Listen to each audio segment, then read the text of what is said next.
اللہ اللہ اللہ اللہ۔ اعوذ باللہ من الشیطان الرجیم، بسم اللہ الرحمن الرحیم۔ السلام علیکم ورحمۃ اللہ وبرکاتہ۔ میں اللہ تعالیٰ سے امید کرتا ہوں کہ آپ سب دوست ٹھیک ٹھاک ہوں گے، خیر خیریت سے ہوں گے۔ دوستو، آج ہم جانیں گے ایک عظیم مہینہ محرم الحرام کی فضیلت۔ تو آئیں سنتے ہیں، لیکن اس سے پہلے میری ایک چھوٹی سی درخواست ہے آپ سے کہ آپ نے آج کی یہ میری ویڈیو اینڈ تک دیکھنی ہے۔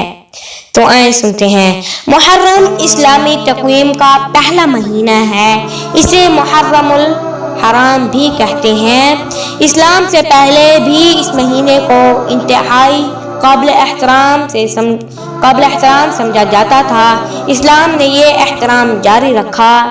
اس مہینے میں جنگ و جدل ممنوع ہے، اسی حرمت کی وجہ سے اسے محرم کہتے ہیں۔ اسی مہینے سے نئے اسلامی سال کا آغاز ہوتا ہے۔ دوستو، اب میں آپ کو بتاتا ہوں قرآن اور محرم۔ یقیناً محرم الحرام کا مہینہ عظمت والا اور بابرکت مہینہ ہے۔ اسی ماہ مبارک سے ہجری اور قمری سال کی ابتدا ہوتی ہے، اور یہ ان حرمت والے مہینوں میں سے ایک ہے جن کے بارے میں اللہ رب العزت کا فرمان عالی شان ہے۔ یقیناً اللہ تعالیٰ کے ہاں مہینوں کی تعداد 12 ہے، اور یہ تعداد اسی دن سے قائم ہے جب سے آسمان و زمین کو اللہ تعالیٰ نے پیدا فرمایا تھا۔ ان میں سے 4 حرمت و ادب والے مہینے ہیں، یہی درست اور صحیح دین ہے۔ تم ان مہینوں میں اپنی جانوں پر ظلم و ستم نہ کرو، اور تم تمام مشرکوں سے جہاد کرو جیسے کہ وہ تم سب سے لڑتے ہیں، اور معلوم رہے کہ اللہ تعالی متقیوں کے ساتھ ہے۔ اور حضرت ابو بکر رضی اللہ تعالی عنہ بیان کرتے ہیں کہ نبی کریم صلی اللہ علیہ وسلم نے ارشاد فرمایا، سال کے 12 مہینے ہیں، جن میں سے 4 حرمت والے ہیں، 3 تو مسلسل ہیں، ذوالقعدہ، ذوالحجہ اور محرم اور جمادی اور شعبان کے مابین رجب کا مہینہ جسے رجب المرجب بھی کہا جاتا ہے۔ اسلامی سال یعنی قمری سال یا ہجری سال کا پہلا مہینہ محرم الحرام کی بابرکت اور مقدس مہینہ ہے۔ ایک بار کسی نے آقا صلی اللہ علیہ وسلم سے عرض کی کہ یا رسول اللہ صلی اللہ علیہ وسلم، فرض نماز کے بعد کون سی نماز افضل ہے، اور رمضان کے فرض روزے کے بعد کس مہینے کے روزے افضل ہیں؟ تو حضور صلی اللہ علیہ وسلم نے ارشاد فرمایا کہ فرض نماز کے بعد سب سے افضل نماز نماز تہجد ہے، اور رمضان کے بعد افضل روزے محرم الحرام کے ہیں۔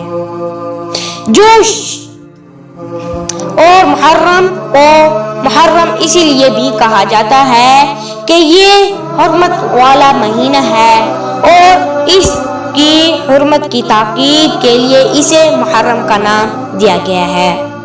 اور اللہ تعالی کا یہ فرمان ہے، لہذا تم اپنی جانوں پر ظلم و ستم نہ کرو۔ اس کا معنی یہ ہے کہ یعنی ان حرمت والے مہینوں میں ظلم نہ کرو، کیونکہ ان میں گناہ کرنا دوسرے مہینوں کی نسبت زیادہ شدید ہے۔ اور حضرت ابن عباس رضی اللہ تعالی عنہ سے اس آیت لہذا تم ان مہینوں میں اپنے آپ پر ظلم و ستم نہ کرو کے بارے میں مروی ہے، تم ان سب مہینوں میں ظلم نہ کرو، اور پھر ان مہینوں میں سے 4 کو مخصوص کر کے انہیں حرمت والے قرار دیا، اور ان کی حرمت کو بھی بہت عظیم قرار دیتے ہوئے ان مہینوں میں گناہ کا ارتکاب کرنا بھی عظیم گناہ کا باعث قرار دیا۔ علم میں اعمال صالحہ کرنا بھی عظیم اجر و ثواب کا باعث ہے۔ تو دوستو اسی کے ساتھ مجھے اجازت دیں۔ آپ کا بہت بہت شکریہ کہ آپ نے آج کی یہ میری ویڈیو اینڈ تک دیکھی۔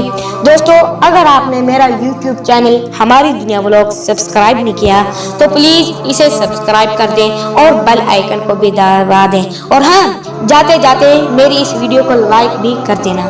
آپ کا بہت بہت شکریہ۔ السلام علیکم ورحمۃ اللہ۔